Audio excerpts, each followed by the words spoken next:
turpi, reforma radikale, agresive, dhe ku po nga sallat e gjyqit të për Evropë, theksohet që miliarda euro të trafikut të Ukrainës investohen në Tiranë dhe në Bregdetin shqiptar.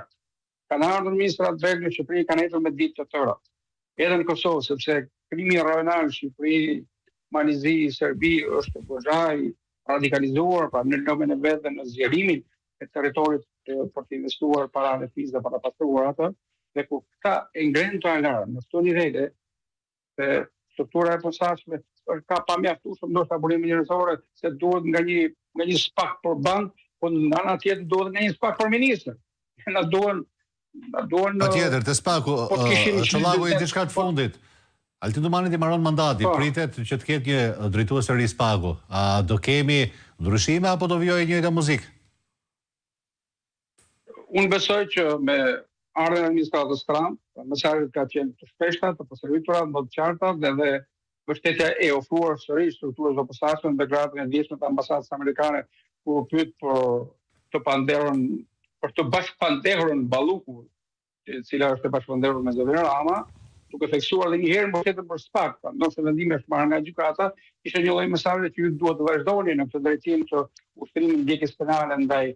kushdo zyrtari, ministri, kryeministri, pavarësisht është në detyrë zotëria dhe grupeve, karteleve që janë të lidhur me ato, sepse miliarda dollar në këto të pastruara, në këto 12 miliard euro tenderime, punë publike, koncesione, shërbime, të bërë pallate rizorte të bërë në Shqipëri, ata nuk janë bërë me leje të presidentes të Meksikës apo të Venezuelës, por janë bërë me leje të kryeministrit dhe zyrtarëve të tij në Shqipëri. Ndaj edhe këta janë, themi me dokumentacionin e nënshkruar dhe me paranë e bashkëqarkulluar, janë të bashkëpanderur. Dhe themi që